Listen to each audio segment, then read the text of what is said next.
Hi there, and welcome back to Speaking Frankly with me, Professor Frank Joseph. I'm really pleased today to have with me an amazing guest. I use the word amazing because Mark King, who is my guest today and is the founder of the Oliver King Foundation, is a true story of what real grit, determination, and the ability to turn what could have been a tragedy without meaning into something that has become so meaningful for so many people around the country. I'm really pleased that I've got Mark here with me today. I'm going to let Mark tell us a little bit about his story and who he is and how he's gotten to where he is today doing what he's doing for young people and just people in general around the country. Mark, thank you for coming, and over to you. It's my pleasure. Thanks, Frank. Thanks for having me. My story begins on the 2nd of March 2011 when I lost my beautiful 12-year-old son Oliver to SADS, or Sudden Arrhythmic Death Syndrome. And that is where the electrical side of your heart switches off like a light switch. My Ollie was a keen and a talented sportsman. He had an uncompromising zest for life. He had ties with Everton, Liverpool, Blackburn, Bolton and Manchester City. And every time I say this other team, because I'm a Scouser, something happens to my throat. Man United. Excuse me. But he was down to sign for Everton. 2nd of March started off like a normal morning. He got up at 7 o'clock, went and got my other son Ben, and came into our room for what he called his family snuggle. He told me about the mischief he got up to the day before. Please believe me, Frank, with our Ollie, there was plenty of that. And then the plans for the day ahead. Then R7 chaos, breakfast done, shirt signed, shoes polished, packed, lunch done. Homework packed up, sports bag packed, and away we went to school. On the approach to school that day, because our Ollie is such a dizzy-dolly daydreamer, he said, "Dad, I forgot my dinner money." I said, I thought this is a good chance to wind him up. I said, I haven't got any money on me. I did have it. He goes, "It's all right, Dad. There's Saul, there's Taylor, there's James Gal. I'll get £1 each off them, and you can pay them back tomorrow." I said, "Can I?" "Yeah." And away he went to school. I went off to work.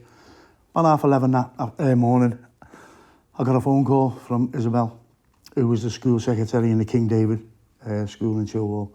She said, "Mark, Oliver's been on a swimming lesson. He's had a seizure, and he's on his way to Outer Hebrides Children's Hospital." To be honest with you, Frank, I didn't know what a seizure was. I said, "Okay, I'll go and get him." I turned to the lads who was working with. I said, Ollie has had another sporting accident. I'll go and get him. I'll keep him off for the rest of the day, and I'll treat him to a McDonald's." I wasn't prepared for the devastation that was about to unfold. I got to Outer Hebrides, and as you know where Outer Hebrides is, or people who know where Outer Hebrides is, there's a police station right next door. So I came into the hospital, and I said to the girls on the reception, "Is Oliver King here?" And they looked at me blankly for a few seconds, and then said, "No, he's on his way in an ambulance." I said to them, "I'll wait outside for him then, because he'd be panicking." About 45 minutes later, I heard the sirens, and I was sitting there and I'm going, "Don't be out in an ambulance, not blue lighting. Be a police car, don't be an ambulance." But sadly for us, it was an ambulance, it was our old. They worked on him tirelessly that day for 2 hours, but we lost him. And I couldn't understand why I'd lost a perfect, healthy 12-year-old boy in no safer place than school. So, on looking into it, I thought there's 2 ways we can handle this. We can draw the curtains because Arnold's not coming home, or we can look into this and we can make a difference to other families, because I'm only a dad. So we looked into it, and I was absolutely horrified to read government statistics, by the way, that we lose 12 lives a week.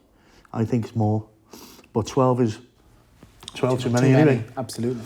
So I thought to myself, as a dad, knowing that now, I can't sit back knowing that other families are going to go through.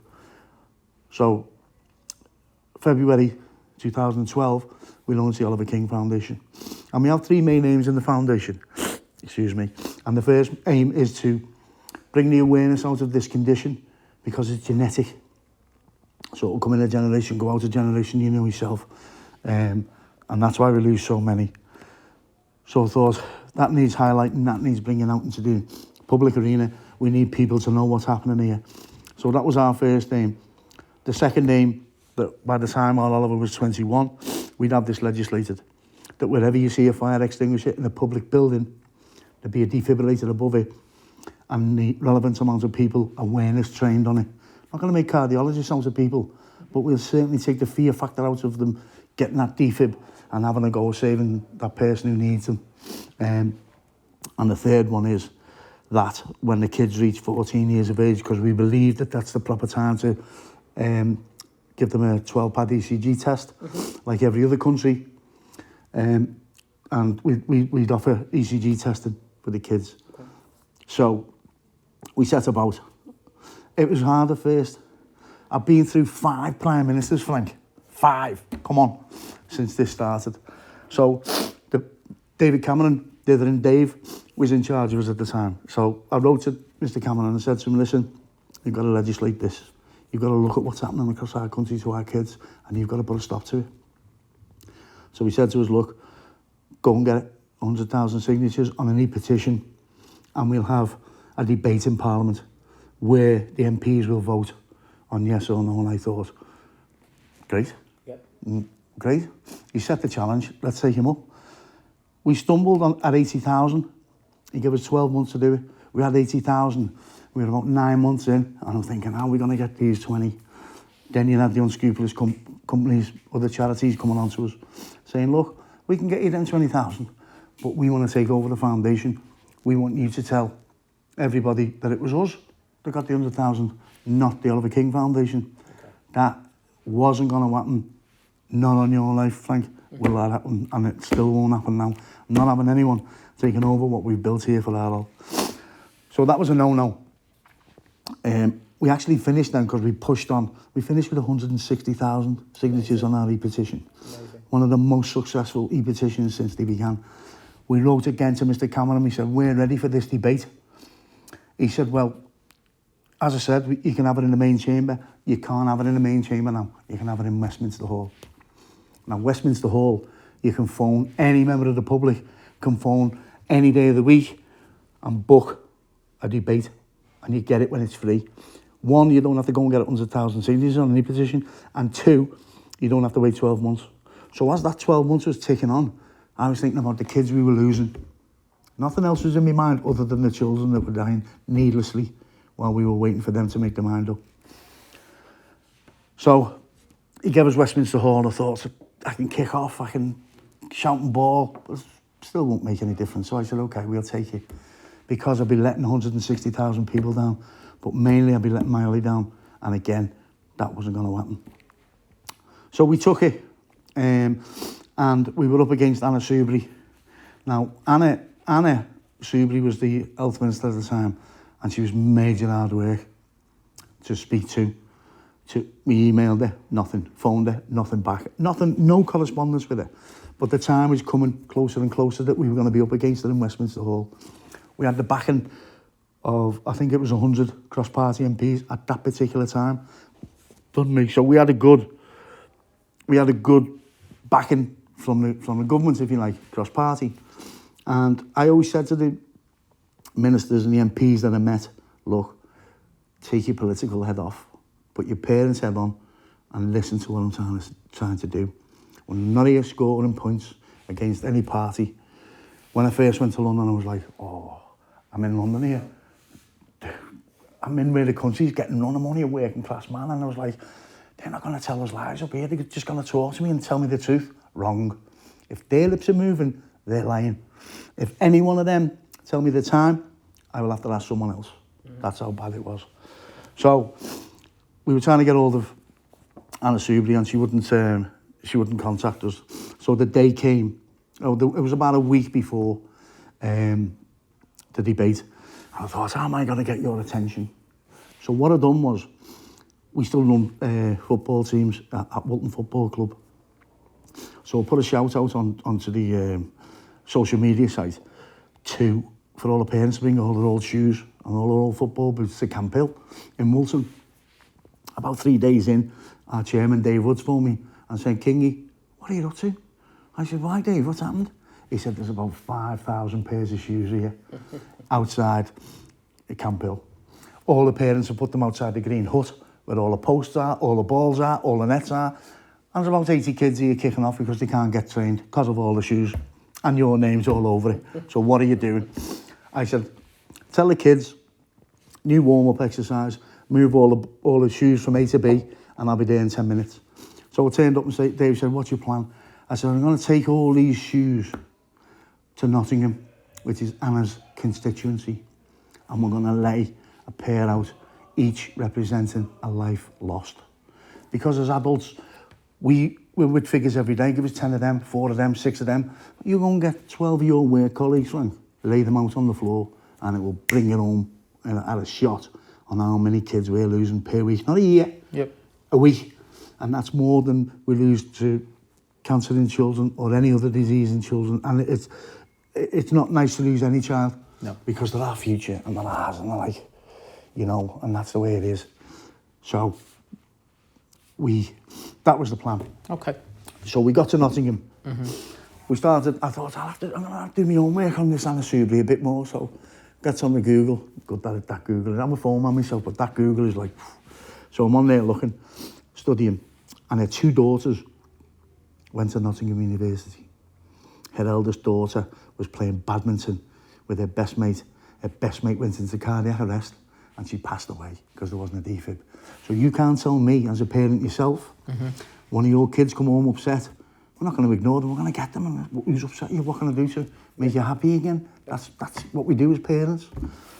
You can't tell me she was that cold that she just said, oh, what's happened? Oh, wobble your head and get on with it. Because it's not happening. So I thought, she can't be that cold. So we get to a constituency, knocks on the door, she looks out the window.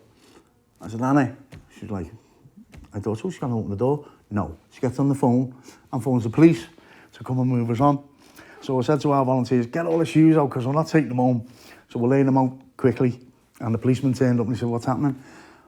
So I said, listen, officer, we're not round a bend here. We're just trying to make a statement. He goes, you've got 10 minutes before I ask you to move on. Get all your shoes out. Don't cause any problems. I said, I've got a letter here for Annie. He said, give us it, I'll give it to her. So he was all right once he knew what we were trying to do.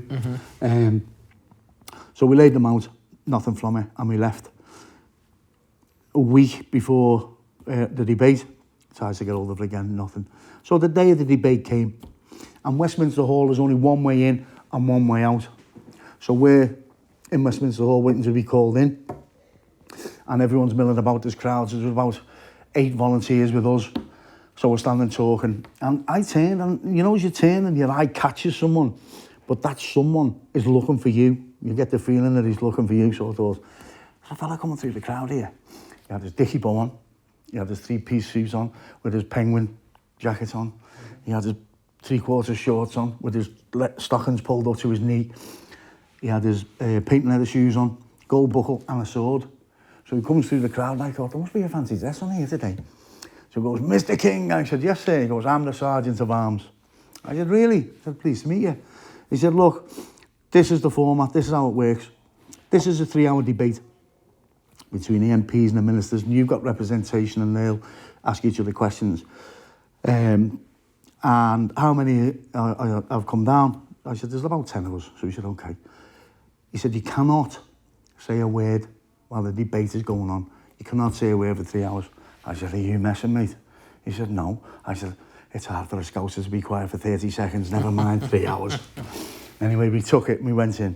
The outcome of the debate was we'll review it in 12 months. So we should have reviewed it in 2014. So imagine me waiting for the review, because it still hasn't come through yet. So we ploughed on, and we have a team of 12. So the 12 people that are with us are as committed as I am. We've managed to put 6,000 defibrillators out into our community. That's amazing. I've delivered every one of them personally. I've been as far north as Stornoway and as far south as Portsmouth. We've trained 137,000 people into the use of them. But we've saved 68 lives, Frank. Okay. And that's ones that we know about. Okay? So it was 67 until the summer of this year, just as the schools were breaking up. Yep. Cardiac arrest in a school, life saved. Teacher had a cardiac arrest, and his life was saved with a defib. So that's 68 that we know. So, I mean, I'm going to stop you there because I personally have experience of that. Because my kids used to go to a school on the Wirral, and they had a caretaker who had a cardiac arrest. Hoylake School. Hoylake School it was. I know him. And it was literally, I think the week before it happened, that the defib was installed. Well, let me tell you the story about that school, Frank. Yeah. That caretaker was against us having a defib in the school. Honestly. Mm-hmm. He said to me, why are you putting the pressure on the teachers?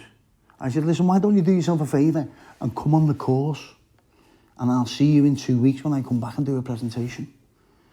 So he said, no, I'm not doing the course. It's too much pressure, too much this, too much that. So we came back.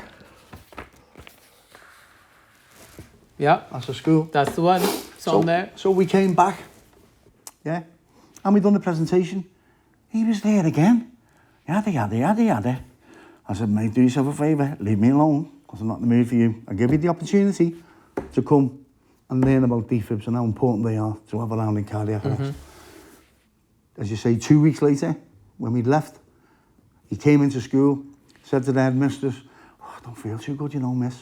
Went into the staff room, had a cardiac arrest. Defib out, saved his life.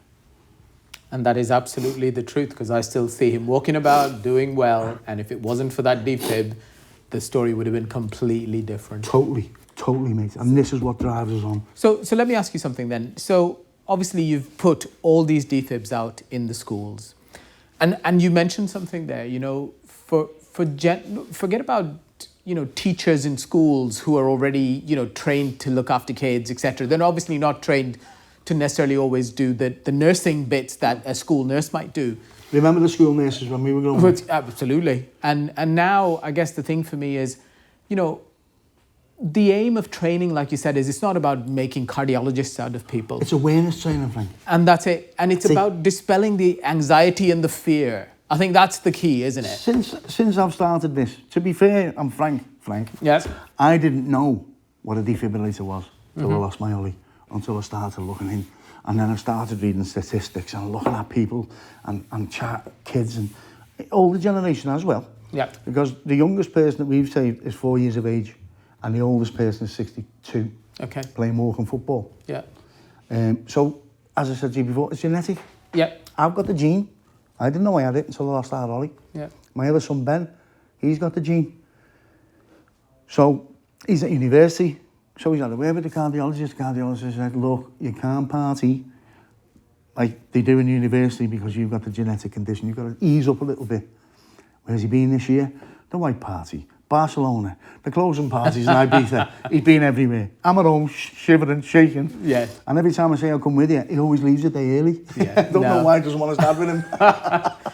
So let me ask you this. So that's an interesting one, right? So we've talked about how you got here, and it's an amazing story. I can't imagine what it's like. I don't think anyone, unless they've gone through what you've gone through, can ever even come close to imagining what it must feel like and what it must be like. But it's that grit, that determination, and your willingness to do it for others that's really pushed you this far. Let me tell you something, Frank. Yeah, the Oliver King Foundation doesn't have a reverse gear. No. The Oliver King Foundation doesn't have negative meetings. We take the bones.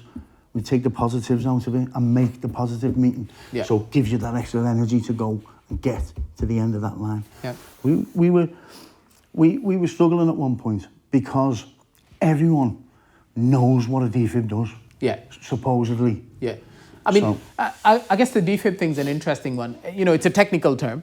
Most people kind of have heard of it, know it. Maybe the likes of Casualty or Holby City have had a little bit of a role to play with it. But that's not what this scenario is. And it goes back to, what you were saying about the cardiac arrest is not the same as what, we would think of in layman's terms as a heart attack. That's not what this is, what people think about. You're dead. You're dead when you're having a cardiac arrest. Yeah. You're dead.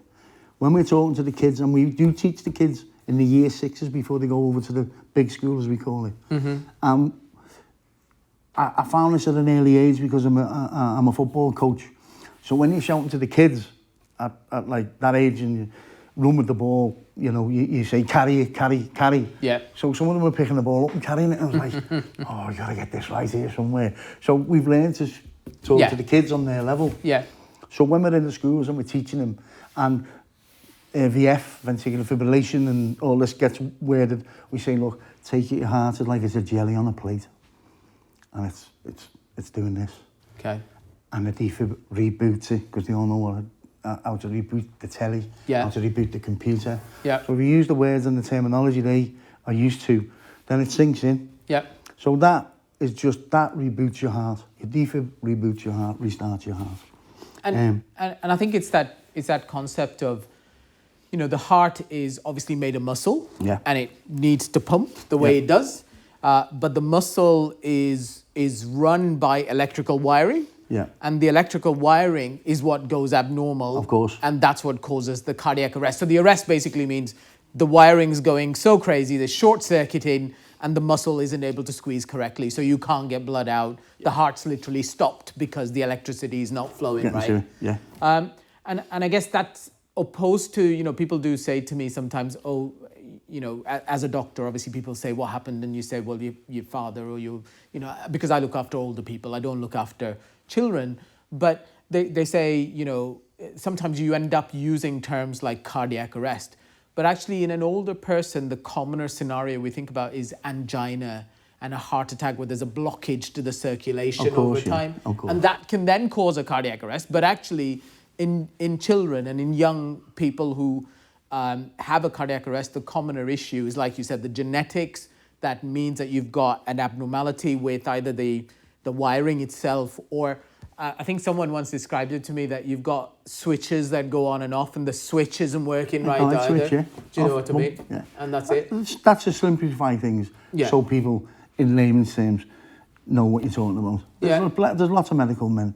But I remember the first time that we went down to Parliament, and again, we just stand, and we were there with our pull-ups and our leaflets, and we'd go every Wednesday. Yeah. Because they've got, all the MPs are going to be there for Prime Minister's question times. And we just kept our fingers crossed that we'd bump into someone that would take us a little bit further than what we want to be. And then all of a sudden, because we were there every week, we were saying hello to everyone, and then they were getting curious and coming to us going, what's all this about? At first, they were like, well, the way when someone's trying to give you a leaflet when you're walking through town, you go, no, I'm all right. Well, that's how it was. Yeah. But then they started coming over to us. Well, what's all this about? We see you here every week. And it started to kick in. Okay. Ian Duncan Smith and all the boys were on the 1922 Commission. We were speaking to them. So they got a steering committee up. And we had a meeting there, and there was like 50 or 60 MPs, cross-party, in a room. But they always have these analysts, don't they?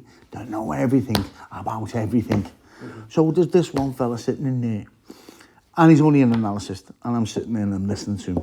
Now, I carry a training defib wherever I go on these meetings, because you just plonk it on the table and away you go. So I'm sitting there with my training defib by me, and he was doing me head in, okay? Mm-hmm. Proper scout saying that, isn't it? He was doing me head in, and so I said to him, I said, hey mate, I said, do you know how to work a defib? Do you know how to use one? Do you know what one does? Oh, very, very simple, he said. They speak to you. I said, yeah, granted, but not everyone is as fluent with them as everyone else. Yep. Some people are more confident than others. Yep. So I said, do you know how to work one properly? He said, yes. I said, it just so happens I've got my training money here. Would you like to come to the front and show everyone how it works? Frankie couldn't even open the lid. Couldn't open the lid. Okay. I apologised to him. I said, listen, I didn't want to make a fool of you. You were doing a good job on your own. I just cast my rod out and reeled you in. Mm. And that is how it is. And that's an interesting point, isn't it? Is the fact that people theoretically may know what it does because they've seen it done. Of course. But actually, until you have a little feel and a little play and you open it up and you see what the pads are like, what are the buttons like, what does it say to you? Exactly. You're always going to have that level of anxiety which you need to overcome. And you only do that through a little bit of support and training. Of course. And that's the key. It is about making sure you're aware. You see, from day one, the government has always said to us, you don't need training. And I said, no. It's not training, it's awareness training of what the defib does and how to look after it, which is not a lot to do. No. So we were doing some schools in London about 4 years ago. So we invited the Department of Education to come to the school. And what I've done was I unbox them and take them rescue ready. So they're up and running. And they just go on the wall bracket, and away they go. And never on this occasion, I brought it in its cardboard box. So we've got 12 delegates sitting around the table. And don't get me wrong, the fear on the faces is second to none because they're going to get trained in a life-saving bit of kit. Mm-hmm. And yeah, it is a worry. So I give a presentation to talk about my Ollie and the statistics and what we've done. And then I hand over to the trainer, who's a good friend of mine called Dave. He's a paramedic for 38 years. So I always say to them to relax the candidates. I see more of him than me missus, which is a good thing because he's better looking. And when we have an overnight stay, he goes to the bar without crying. So we just try and relax people there. And then we go into the training side of it. And I always say, look, I'm not going until I'm confident that each and every one of you would grab that defib if needed.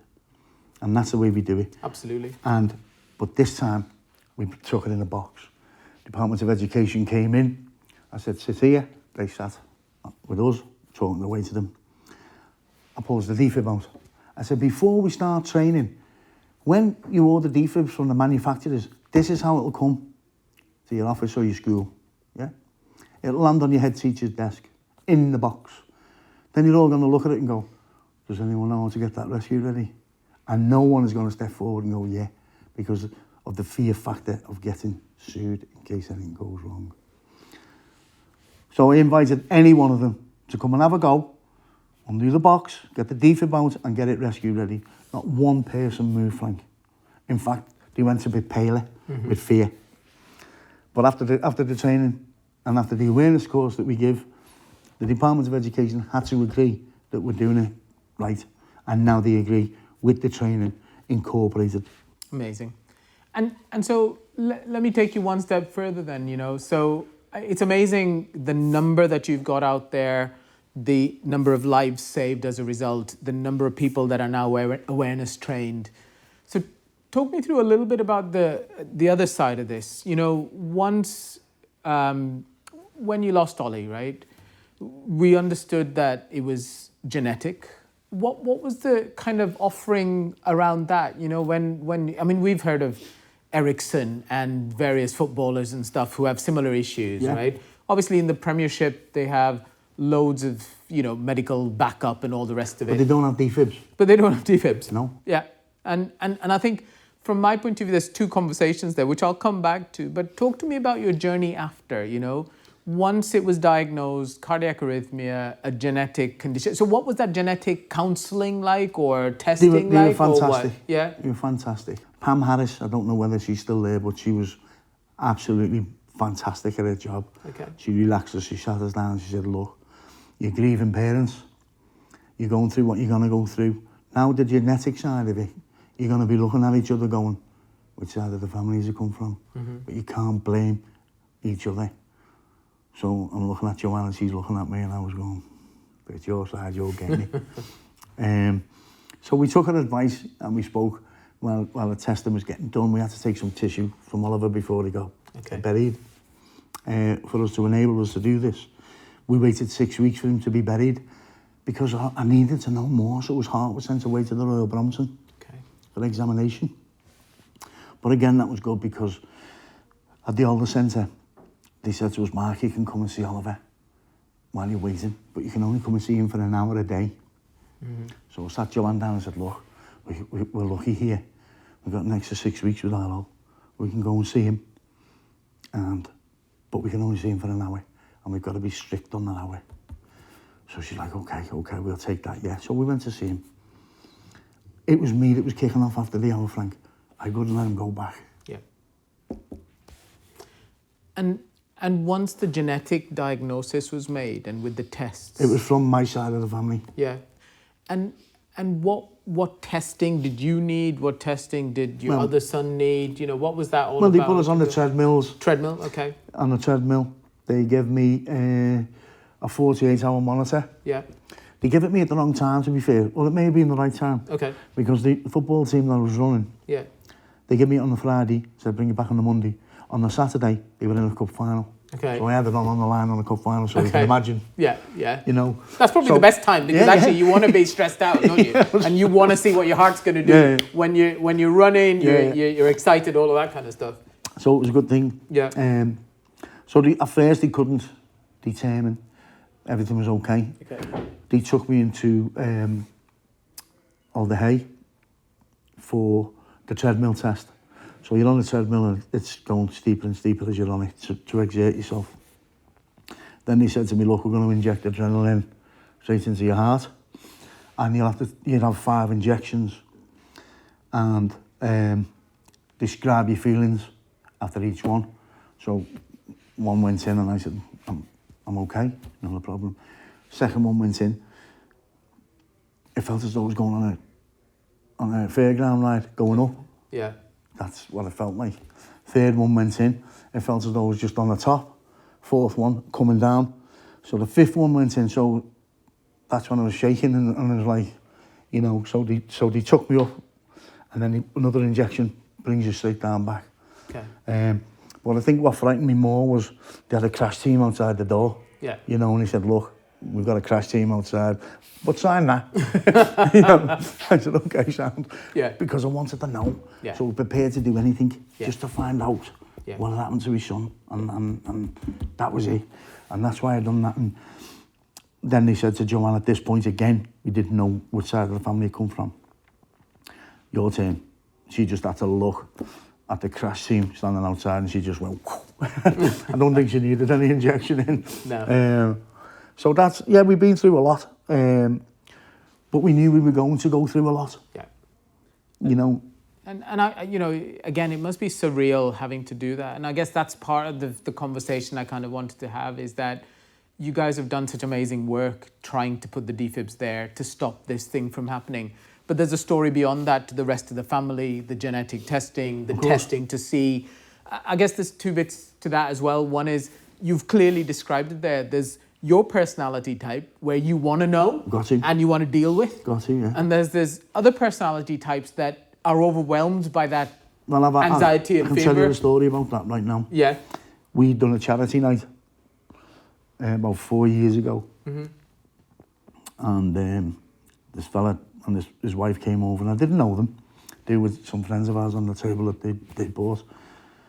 And he said, Mark, look, we've got a history of heart problems. I think from the dad's side. So he said, we've been tested, and the gene is with me, but my sons won't go and get tested. I said, go and get them, and let me speak to them. And I sat them down, just told them straight, bang. I said, there's no beating about the bush. This is what's going to happen to you and you. If your dad's been diagnosed with this, there's a 50-50 chance you've got the same genetic condition. You can be out. I said, are you married, either of you? Yeah. Have you got kids? Yeah. I said, well, stop being selfish then, and go and get tested to make sure you can see the kids grow up, and make sure you can be there to protect them when there's any trouble. And they went and got it done. I said, you're being selfish. In my eyes, that's what they were being. So I just told them how it was. And they went and got done. So let's take another side to this as well. You know, there's obviously the defibrillators are there on the chance that a young person, a child, has a cardiac arrest. One of the things that we are moving more and more as a society and just the world in general is being more proactive. And that's part of the genetics thing, isn't it? Of course. So if someone unfortunately has an event where there is a genetic background to it, we now are in a place where you can get those genes tested, where you can plan for it, you can do something about it before it actually happens. Definitely. So I guess the question is, let's say that Ollie was still with us. Let's say that. He is. And what we could do then is, what could we do in terms of trying to screen ECGs? You know, you mentioned ECGs before at age 14. So what's the difference between what we do here in the UK, what you've seen and researched around the country, we other don't countries? We don't do enough in this country. Okay. Either screening or defib education. We don't do enough. Okay. We're 20 years behind everyone else in this particular field. And I'll tell you for why this is, and then I'll tell you what our next move is. We, as before we lost Oliver, I took my under-10s to France to play in a tournament. Beautiful, south of France. All the kids off the plane, all excited. And we get to the accommodation and they were all static caravans, so we got all the kids, all the mates staying in one and made sure that they were all right. And I said to all our lads, look at that pool there, that's just screaming out for us to go in. So I said, I'll see you all in the pool in 10 minutes. So we're all in the pool, splashing about, volleyball, playing about. And over the microphone, could Mark King please come to the medical tent? So you're like, medical tent? So counted all the kids, they were there. I'm like, where's all the parents? Had to have a look around, found a beer tent. All the parents were carb loading, having a pint, so they were happy. Okay. So I went off to the medical tent and I said to the doctor there, I said, Mark King, Walton Diamonds. He said, oh, Mark, come here. He said, look, you're about to play kids from France, Germany, Italy, Belgium, all over the place. Here's your registration forms, okay? There's the kid's date of birth, consent form signed by the parents. Where are your ECG printouts? I said, we haven't got any, because, you know. He said, well, in all the other countries, they have ECG testing before they do any form of sport. We don't in this country, and that stayed in my head for 10 years or more. Okay. So that is the next move that we're going to do. We've got the governments here, so at the minute, we're going to go in and we're going to tell them what we're going to do. We were on the verge of getting premises from our local council until it went a bit skewiff, and now everything's been put on the back burner. But that's not to say that we can't pick this gauntlet up. And so what I've done was, I was a couple of pieces missing from my jigsaw puzzle that I needed to get legislation. Mm-hmm. Okay. One of them people was a good friend of mine called Dan. And I was looking for Dan everywhere, couldn't find him. Social media, everywhere and everywhere. And then one year, I always think, I know we are a lucky foundation, Frank, because we're out there and we're forging away. We don't just say, yeah, and go missing. We're out there and we stay there. It was Christmas. I was in Dobby's getting my Christmas tree. So I'm standing in this queue with my Christmas tree. Who comes in? But Dan. I was like, oh, I've done a double take, and I was like, oh, I should have stayed in the queue. I thought, he's come for his Christmas tree, so we'll be in the queue. So I stayed in the queue, but watching the door. Anyway, he never came out and all that. So got my Christmas tree in the car, said to my missus, I'll be back in a minute. Goes in, went everywhere, couldn't find him. Thought, oh no, he sneaked out in another entrance and I missed him. So I'm like that, kicking myself. Go to Marks and Spencer's to do my shopping. Here he is, doing his. I grabbed all of them, I said, I need you. and he pushed us on. We work closely with Jamie Carragher from the 23 Foundation. And that is because we put a defib in his gym, the Rotunda gym. That defib was used to save one of his friends in the gym. And so he's on board with us. That man works tirelessly with us. Nothing is a problem to him. I know he's on the red side and I'm on the blue side, but I'll put that to bed for a little minute. But I know he's an Evertonian deep down, but I won't admit it. But I love him to bits. I love him to bits. The first time that we went to London to meet the ministers, we got off at Euston Station, Frank. He brought the station to a standstill. Everyone's like, oh, Jamie Carragher, and they were over going, Jamie, can we have photos? And he's like, yeah. And I'm going, Jamie, we're going to be late. We're going to be late. He was just standing there signing away, getting photos. And we went to meet, again, we're a lucky foundation. When Boris was coming on his way down and everyone was getting reshuffled, Nadim Zawali became our education minister. What a man, what a legend. I love him to bits again. So we said, right, we'll go and meet Nadim. So away we went. So with Lord Pollock, who we used to go to school with, Nadim, and we went and met him. And we walked in, and obviously Nadim is just concentrating on Jamie Carragher. And Jamie went, listen, I'm here with Mark from the Oliver King Foundation. Speak to him, sort out what you need to sort out, then I'll speak to you. Mm-hmm. And he does that all the time. Within 20 minutes of meeting Nadim, he's like, why hasn't this been legislated? This was in April. Why hasn't this been done before now? He said, you know what? We're going to legislate this.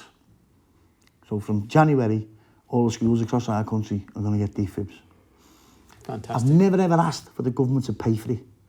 So Nadim goes, well, do you know what? I'm going to see what kind of funding there is about. 2 weeks later, another reshuffle. I'm going, oh no, where's he gone now? He pops up as Chancellor. We were on the next train with a pen, signed the dough, and he signed it off. So the government's are paying. Fantastic. So 11 years hard work. And he said to me, aren't you happy, Mark? And I said, yeah, I am. But I'm thinking about the needless lives lost over 11 years. Yeah. And that's me just thinking about other parents. Do you know, and that'll never stop. No. And, you know, I just said to you before, we're having a dinner this week. And we have a dinner so we can help people out like these mums and dads here. And the one that gets me the most is this one in the middle. Little fella called Woody. Okay, Friday night. Just gets in the pub, having a first sip of my pint with the lads. And the phone goes. So it picks up. And you know when someone is that upset that they lose their breathing, that was down the other end of the phone, so I calmed her down. And she said, Mark, my name's Emma. I said, hello. She said, I've got a son, Woody, and we live in Twickenham. I said, okay. He's just been diagnosed with long QT. We've been on to NHS. They can't give us a defib. We can't afford one. We've been on to the British Heart Foundation. They can't give us a defib, which I think is like bang out of order. We've been on to Red Cross, St John's, been everywhere trying to get a defib. You're our last hope. I said, first and foremost, I'm annoyed because you've come to me last. Okay? And secondly, it's Friday night. I'll be on your doorstep at 12 o'clock, Sunday morning. So she goes, will you, Mark? I said, yeah. I said, I'll bring Annie, because Annie comes everywhere with us without complaining. So you need to tell people who Annie is. So Annie is Resusci Annie. Resusci Annie. Resusci Annie. So Resusci Annie is the wonderful mannequin doll that we carry around everywhere and we train on to practice CPR and using defibs on. So that's Annie. She's great. She never complains. She just gets in the car with us and away we go. So I said, I'll bring me training defib. I'll bring you Resusci Annie. I said, I ask you to do 3 things for me. She said, what's that, Mark? I said, get as many family and friends as you can in your home, and I'll come and I'll train them. She said, well, what are the other 2, Mark? I said, well, look, it's Sunday, so at 3 o'clock I want a roast beef dinner. She agreed. She said, what's the last one? I said, I love Peaky Blinders. They're on at 9 o'clock, so I want to be on my way home at 6. So she agreed to my unscrupulous demands, so I went down and seen her. Then we had a phone call from the Royal Brompton. You know what the Royal Brompton's all about. Yeah. That's our main heart place to be tested. Yeah. There was a little boy in there called Baby Ace, 7 months old. He's been in the hospital for 4 of his 7 months. He needed the defib. They've diagnosed him. They know exactly what it is. They couldn't give him a defib, Frank. They phoned me. I said, I'll see you in 4 hours. I unboxed the defib. I said, get ready to take him home because he's going home tonight. And we drove to London and donated the defib in. And that's what we do. You think I'm going to sit there knowing that the families need help and I'm going to go, oh no, send us 12 ton up and we'll send you one down? No, it doesn't happen that way. We're gone. We're gone, mate. And that's what we do.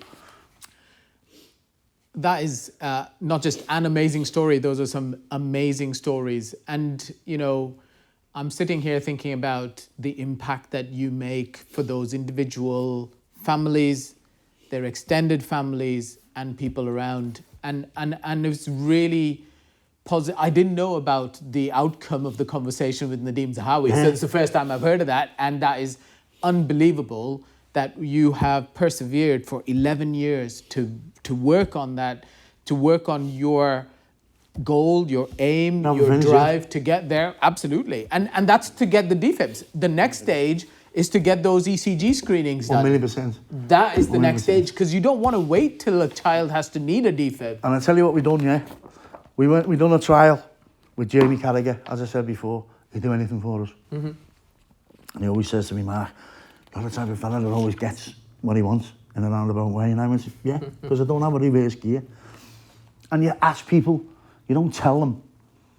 Because if you go in and you know yourself, if you go in demand and stuff, when you go, they go, who's that? If you go in and make an impression, make them laugh, relax, they'll go, look, please, I need this. Then you get more. Yeah. You get more, and it costs nothing to have manners, and it costs nothing to have that. You know, even though you want to bite your tongue, even though you want to jump across the table, you've got to steady yourself out. You've got to steady the ship and go, look. So Jamie said to me, why don't we do a screening session in his old school, primary school? So we said, great idea. So we done it. We done a session. Let me find it. And we went in and we tested 20 kids, okay? 20 kids we tested that day. There we are there, look. Okay, yeah. And we found one. Out of 20? With an irregular heartbeat that needed further examination. That's unbelievable. I mean, you know, that sort of pickup rate. He's now on beta blockers to slow everything down, you know yourself. Yeah. And he's got to just take it easy a little minute. But the family are getting tested now as well.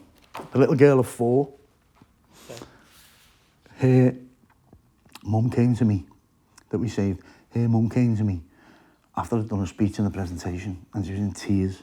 And I said, what's up, can I help you? She goes, my daughter. I said, okay.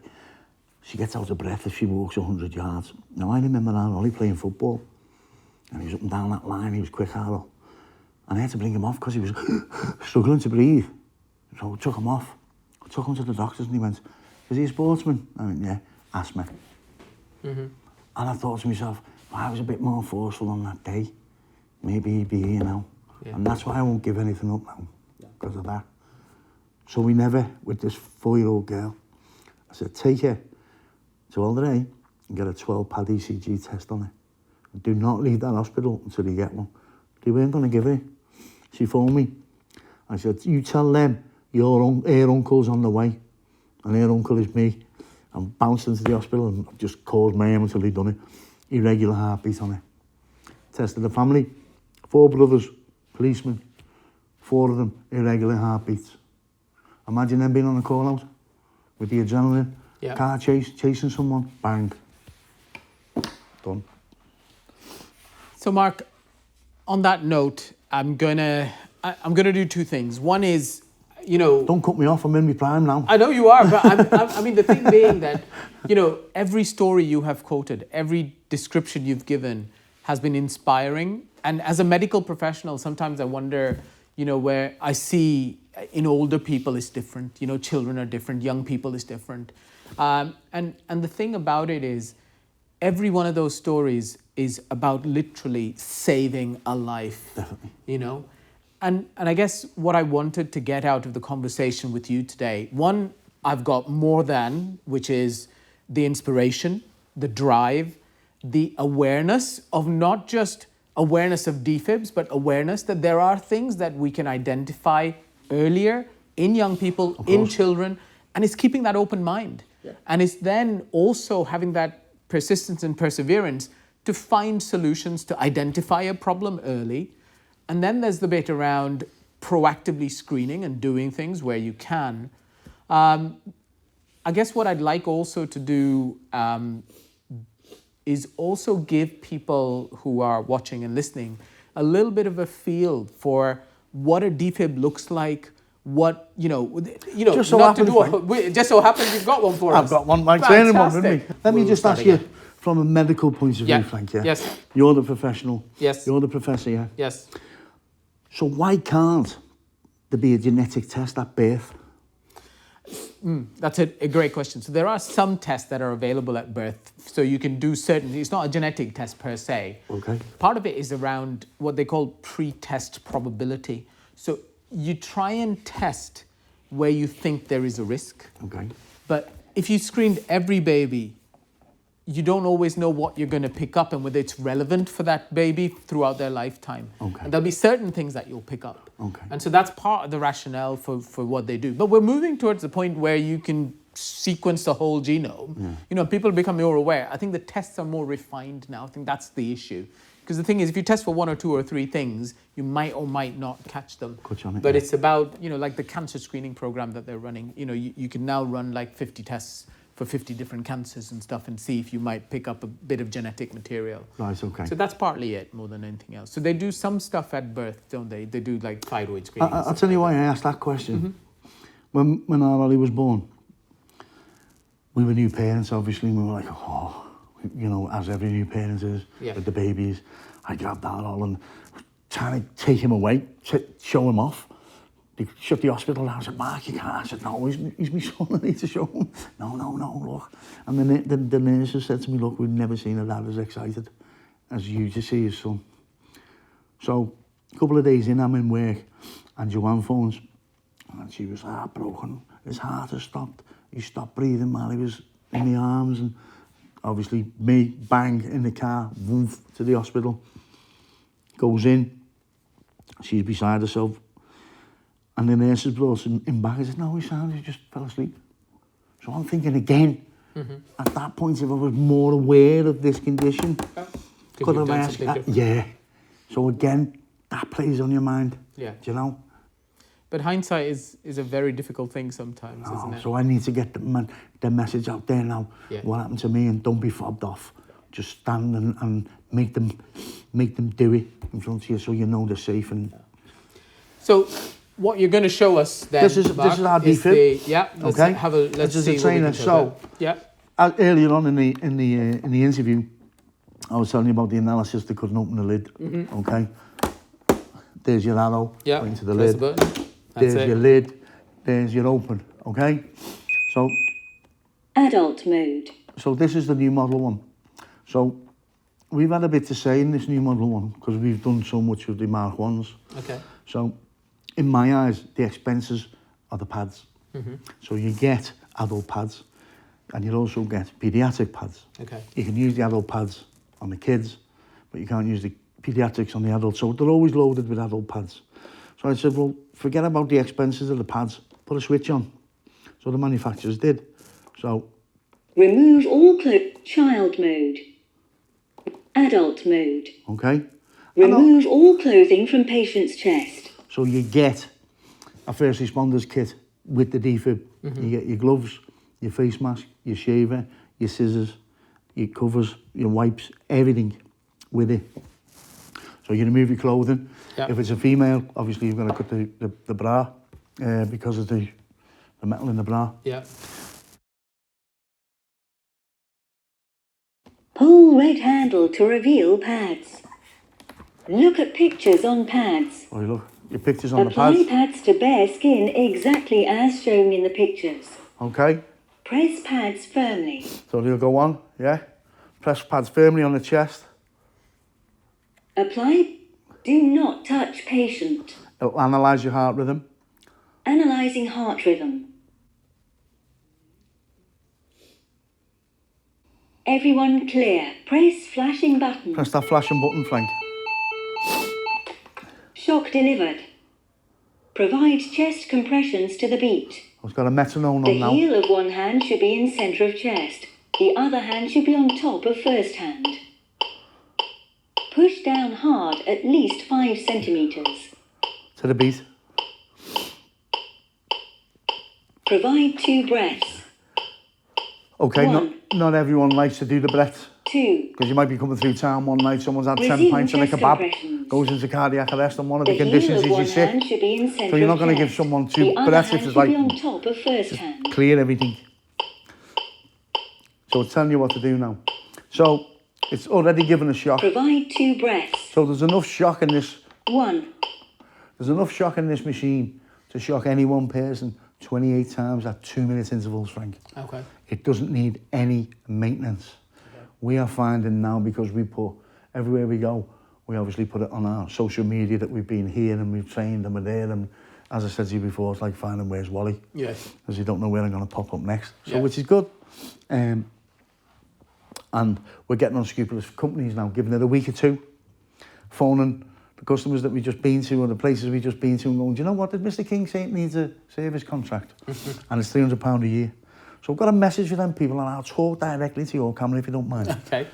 If them people do phone anyone that we put a defib into place, or indeed have a defib, and these unscrupulous companies are coming onto you saying that you need a maintenance contract and it's £300 a year, tell them that Mark King said the second word is off and they've got a wide choice of the first. If they persist, please give them my phone number and let them phone me, and I won't be taking them for a pint. Thank you. So That's how easy they are to use. Excellent. Have you ever tried doing CPR for 2 minutes?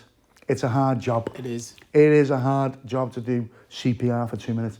And that is why we train 12 members of staff at each venue that we go to. So the idea behind that is, I always say to them, look, when you're going to put the defib on the wall and mount it on the wall, then if it's ever used and taken off, 2 of you are going to go to help the casualty. 1, get a yellow vis on and get out of the venue, because all the ambulances now are run on sat-navs. If they miss you and have to go round the roads and the traffic and come again, that's valuable time. You've got 4 minutes to use one of these, okay? Get them in, and then get the other members of staff to swap over on the CPR, because it's hard work. And that's what we advise them to do. And you know what? It's working. It does work. And like, it is, I get the same feeling now when we get an email or a phone call to say one of our defibs are being used to save a life, as it did when the first phone call came through. And that's what it's all about, Frank. You know that. Absolutely. Absolutely. So these are the defibs that you guys use. It's easy to use. Yeah. People can, you know, it's guided, it's instructed, it's easy to do. There's also the big yellow boxes. So yeah. I wonder if we could go through that as well. Do you know what? I've just got, one of those too. I've got one of those too. So you're going to see these boxes around and about, okay? And the community access boxes. And the idea behind these are that it sits on the wall, ready to go at any time, okay? So the first thing you're going to do is call for an ambulance, okay? They will ask you where you are, because all these will be on a database, and they will tell you where the nearest defib is to yourself. They'll ask you, are you on your own? Yes, I am. So they'll tell you to do 1 round of CPR, okay, which is 30 to 2, and then go and get the defib. The call handler will stay on the phone, and they will talk you through getting it out. So all the boxes are C159X. And there you go. Your defib will be hanging inside, ready to go. You probably noticed the wiring inside the box, which is here, and people go, because the message is not getting given out properly. Oh, is that for the power supply for the defib? No, the defib has their own power supply, lithium battery inside, and a little trickle stick that keeps the lithium battery topped up. If you don't use the defib, you change them every 4 years. That is the only expense you have with your defib. So they say to me, well, what's the wire on the back?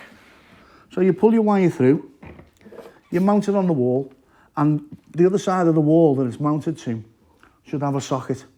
A little 13 amp plug on that, and plug it in the socket. Mm-hmm. And that is only for the heater that's inside, that keeps the defib warm in the winter months. Okay. That's as simple as that. How simple are them 2 bits of kit? Life-saving bits of kit, actually, Frank. Yeah. How simple are they? So for me, the message is not getting out there. The community are getting mixed messages, because there's so many know-alls out there that don't know what they're talking about and try and blag their way through. This is what I've learned since losing my L. I am not going to stand there and pretend I know something about something when I clearly don't, because people will just get on you as being a fraud, and we're not. We're here to save lives. And you can't tell me, Frank, that my Ollie was the first child to die of a cardiac arrest while being in school. So why isn't this being done sooner? Why wasn't my Ollie given a chance? Again, that's what I ask. Simplicity. So Mark, thank you so much.